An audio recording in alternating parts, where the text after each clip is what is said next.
just talk, that's all. Some of you may be thinking, what the heck is he doing? What is he playing at Jimmy Reed, Big Boss Man for? What does that have to do with Lutherans for Racial Justice?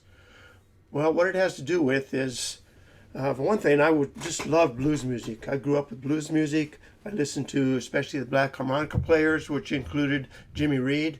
And I remember that song. I was working in mobile home factories and a camper factory for years before I became a Christian. And I love that song, Big Boss Man. Wouldn't even let him go get a drink of water. And for years, this is very interesting, for decades, literally, I thought what he was saying was, Big Boss Man, you ain't so big. You just talk that talk. Well, now you ain't so big, you just talk, that's all.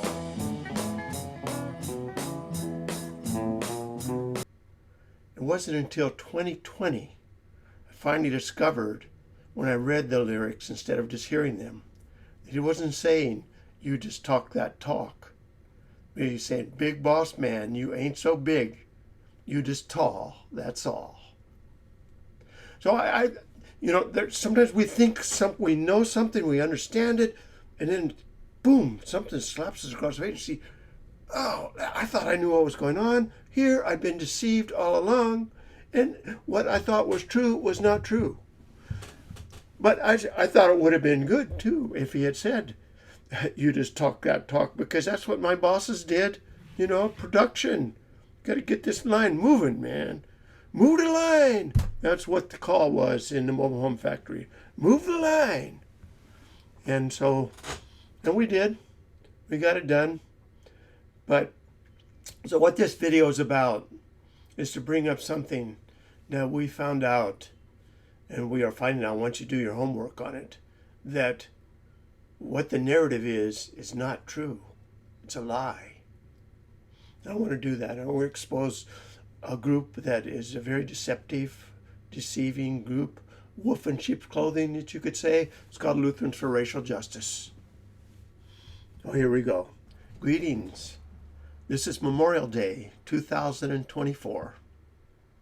My name is Greg Robertson, and I put out a flag this morning, American flag, stars and stripes, to memorialize and with a thankful heart for those who gave their lives to preserve our freedoms in this country. At the same time, I have another flag that's out there all the time, says He is risen. So that means I'm a person who likes America, and I am a person who believes that Jesus Christ is risen from the dead. I'm a Christian. So in the eyes of some, that makes me, because I'm also white, I'm a white Christian nationalist, which then now with the narrative means that I am a white supremacist, according to them. I'm not. But that's the narrative.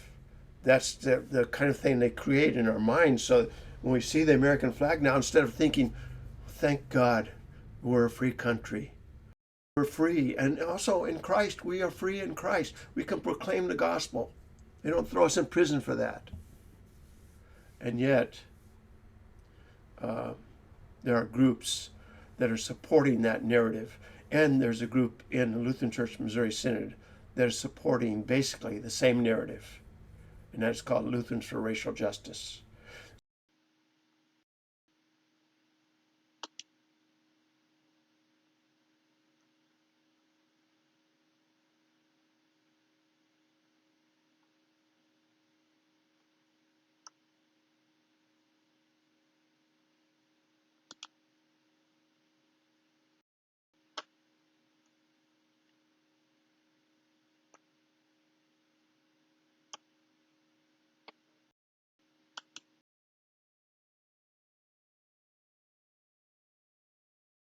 Have you ever noticed over the past couple of years that anytime someone talks about racism or what we can do about it, someone hollers, CRT?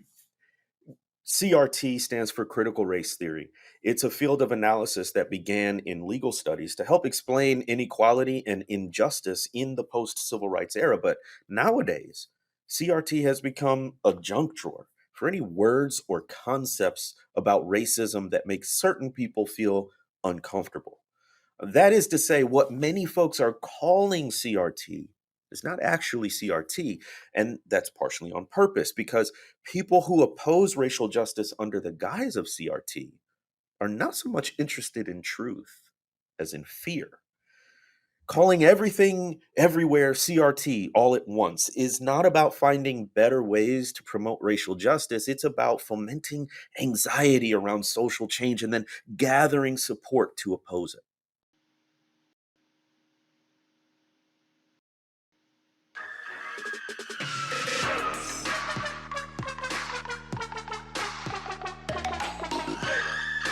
Hey folks, I'm Dr. Jamar Tisby, and welcome to the next installment of Those Meddling Kids, Unmasking the Anti-CRT Crusade. These first few video clips are either at Lutherans for Racial Justice or linked to from Lutherans for Racial Justice. They feature a man named Jamar Tisby, Dr. Tisby, and he, in one of these video clips, interviews a Reverend Dr. Jackie Lewis. And you'll see from what they say what exactly critical race theory is. The critical race theory that they are defending, they also define it. But at the same time, they're accusing people who don't like it of being racist and not wanting people to know about history, which is not true, but you'll see where they're coming from.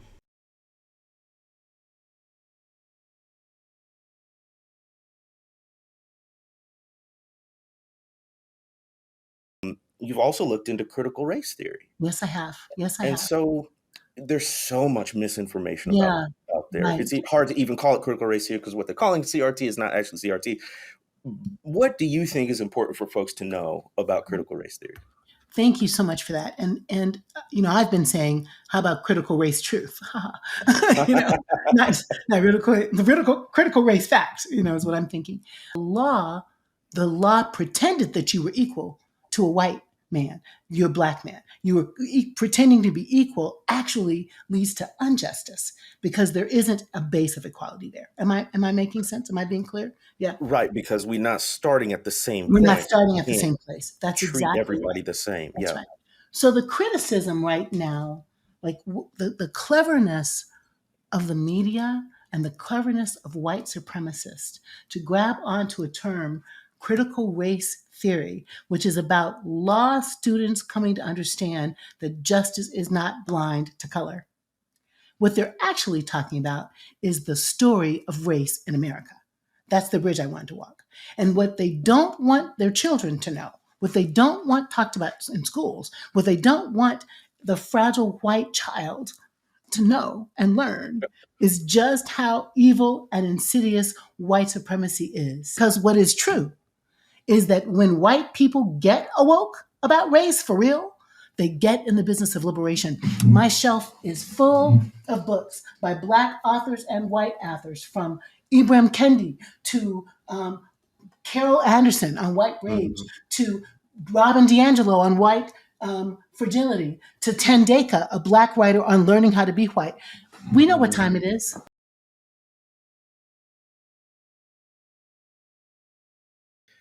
I would love for you to speak to white people and white students about their identity. Ooh, thank you for What that. have they believed in terms of a story, and Yeah. what must they believe in terms of a better story? That's so good. That's so good. Excuse me. I could turn and put my hand on a book by Tandeka called Learning to be White. Mm-hmm. I could refer you all also to, what is his name? Tim Wise, Mm-hmm. White Like Me. Young white people, you've been asked to drink a Kool-Aid that's bitter.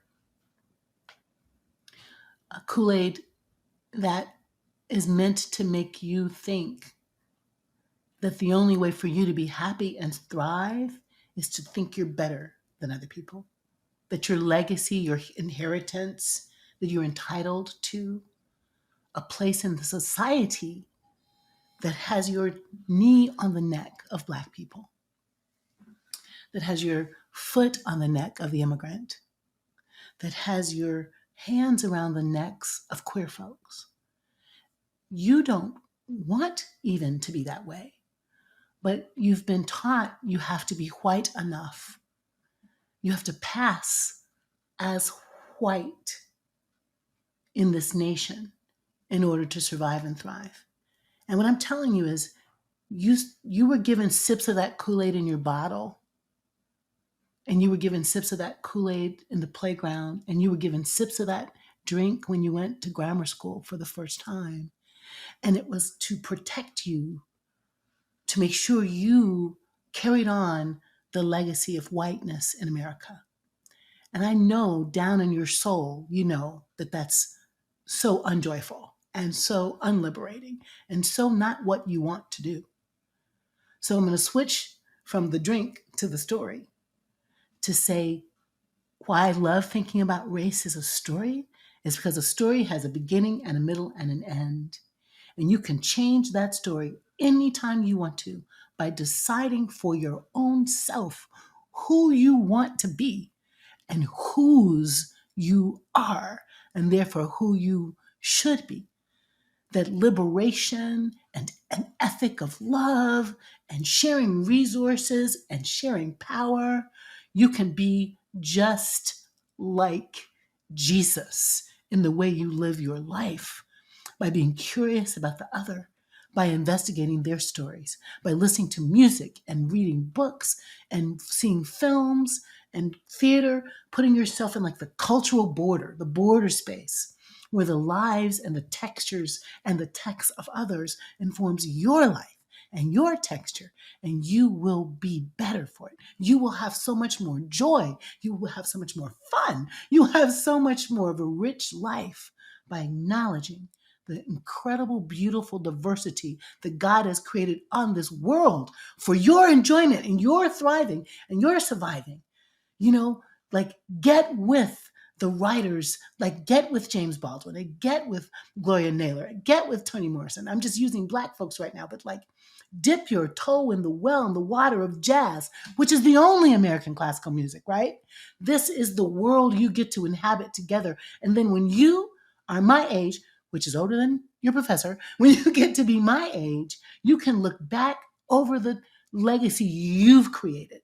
You have taught your children the joy of multiracial, multi-ethnic life in this nation. You have taught your children that a good economy is one in which everyone makes a living wage, that the earth will thrive when we love her like a mother. You can teach your children the beauty and joy of walking with their brothers and sisters who are their brothers and sisters, not because they drank some white poison Kool-Aid, but because they looked at the diversity that God created as a gift for them. My opportunity for you to lean into is your white power gives you the opportunity to share it and to change the world with it. You can't tell me God isn't good, because we just got that sermon for free. And it's transformative. Wow. It's truly beautiful, beautiful words. And I do invite people, if you need to pause this and just sit with those words, truly, this is spiritual work happening, even via video. And thank you for that word.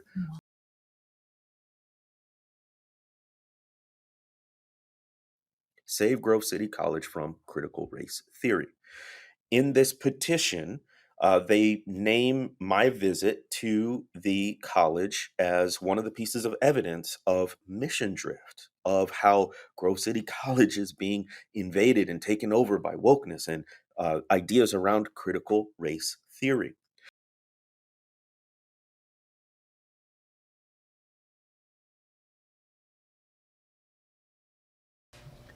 Chances are that if you're new to the social justice controversy, or even if you're not, you've heard of Jemar Tisby. He is the it boy right now. There's no question about that. He's the it boy. Sorry about that. My son didn't know I was recording. But anyway, so Jemar Tisby, right? his words sound so good.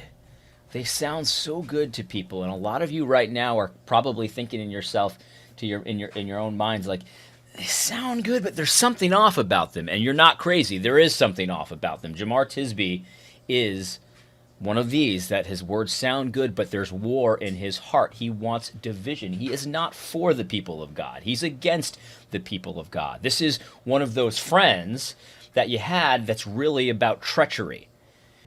There are not really a lot of options about where these people are coming from.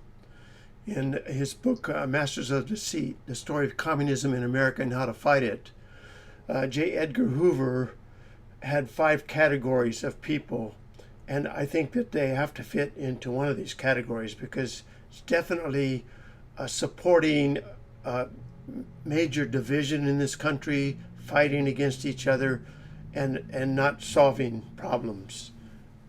Open party members, these are full-fledged revolutionaries. The strength of this inner circle, the real backbone of communist striking power, lies not in numbers, but in organized deception.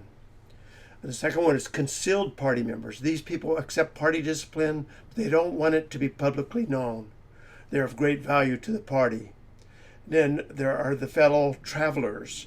The traveler actively supports the party, while the sympathizer is more passive but agrees with party rhetoric. And then there are the opportunists. These party supporters believe they can personally benefit. These people are cynical and self-seeking. And then last, there are the dupes. And I think there are a lot of people in the United States right now that fall into this category, literally millions of people. You would call them woke and social justice warriors and whatever. But these are the innocent victim of the communist.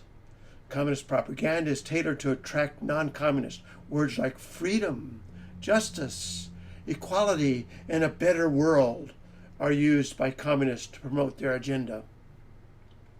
Remember what Marx has said? You have nothing to lose but your chains. You have the world to gain. Sounds like a good offer, doesn't it? But it's a deception. After the communists have found some issue or point of difference upon which they can divide the people, get them fighting among themselves rather than their common enemy, the next step is to create the appearance of popular support for the communists' war of national liberation. They have been devastatingly successful thus far. Yet in one country after another, there have been alert, informed individuals who saw the signs, recognized the patterns of conquest, and raised their voices to warn the people. Against just such a contingency, the communists developed the third phase of their blueprint for world domination: neutralize the opposition. We can and must write in a language which sows among the masses hate, revulsion, and scorn toward those who disagree with us. A Communist Party directive issued in 1943 reads, Members and front organizations must continually embarrass, discredit, and degrade our critics. When obstructionists become too irritating, label them as fascist or Nazi or anti-Semitic. Constantly associate those who oppose us with those names which already have a bad smell. The association will, after enough repetition, become fact in the public mind. This next clip is a discussion between Glenn Lowry and a couple of his friends on his program, which brings up an extremely important distinction between African American history and African American studies. This makes it clear what's going on and how it works with those who want to bring in critical race theory in the name of just teaching history.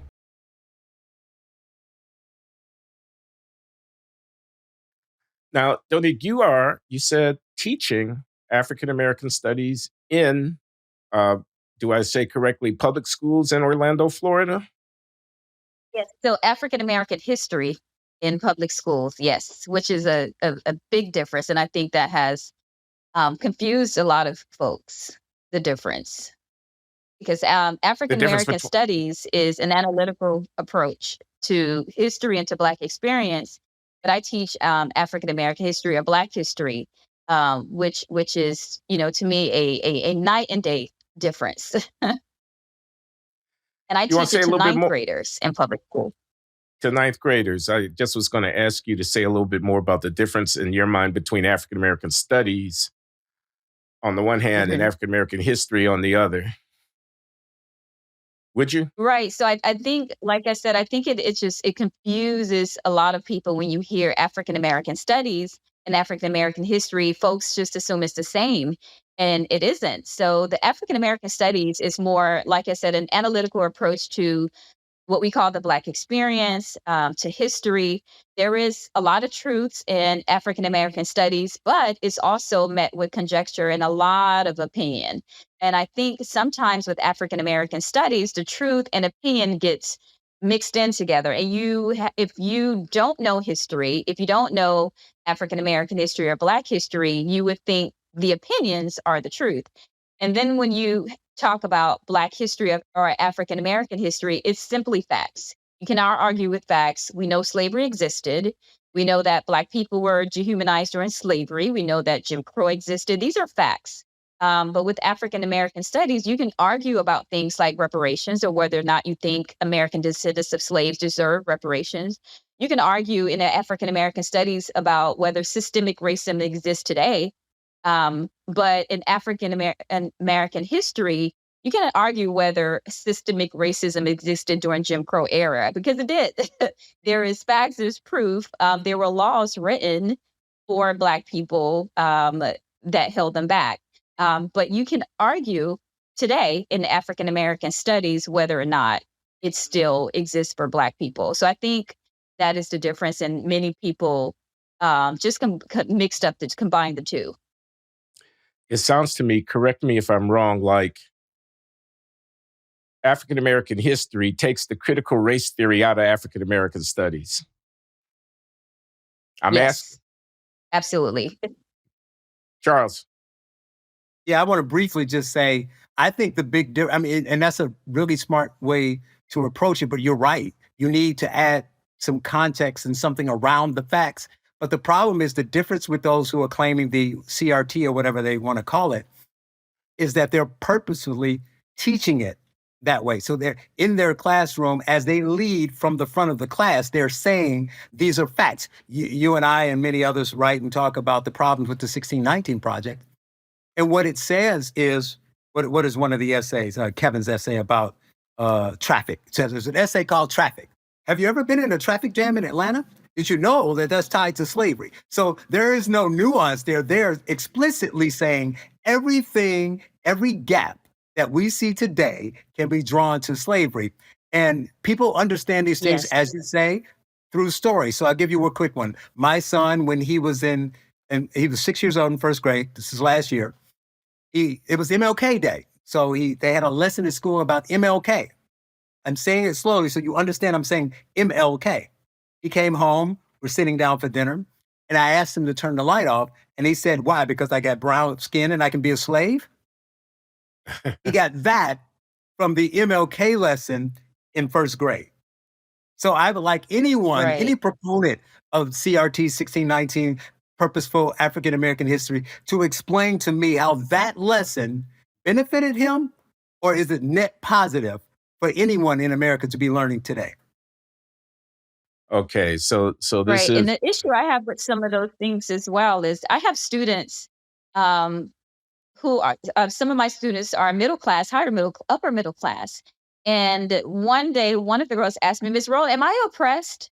And I just thought, oh, that's interesting that she asked me that. And I said, why do you ask me that? And she said, because this is when the George Floyd, this was a couple years ago, actually. And it was when the George Floyd situation happened and everyone was saying Black people are oppressed. We need to do something about the systemic racism that's happening. And so she was really confused, and she just thought she was, her mom's a doctor, very Cosby Show situation happening with her dad was an engineer. And she just assumed she was oppressed because she was Black, and Tamika Mallory and all those people told her she was oppressed. So she asked me, and then I said, well, what do you think? And then I gave her an example of what oppression looked like and just taking her back to things that we've studied. And then I said, well, what do you think? And then she was like, I don't feel like I am. But then you can tell she was very torn because she was told that she was. And so you have lessons like that happening in schools, and then you have the media telling them one thing as well, when their life does not depict what other people are is saying to them.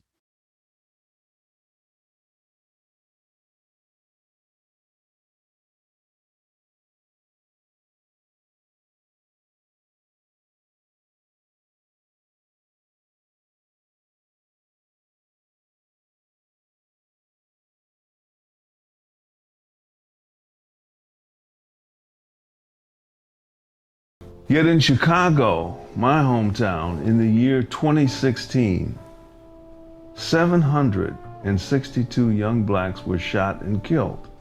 3,000 were wounded, largely by gunfire from other young blacks.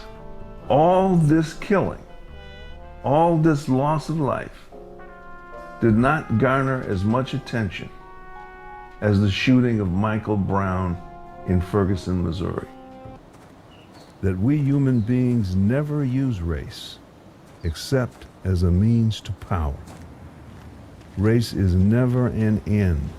It is always a means. And it has no role in human affairs except as a corruption. Lord willing, now we have more to say at a future time. But for now, let me end by saying that not everybody that is posting things and under the sanction of Lutherans for Racial Justice is a part of that way of thinking, I hope. But I don't know what would you think if I was posting at a place that was Klan related? I mean, I would not want to have anything to do with anybody's posting at a Klan website.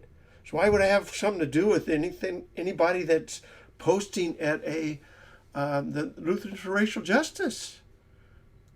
Horrible racism. No difference, spiritually speaking, in either one. So I would say anybody who's involved with this group, Lutherans For Racial Justice, remove yourselves from that group. Remove yourselves from that group. It's not good for you. It's not good for them to have your support, if you're a good, God-fearing person. I say that in Jesus' name. Amen.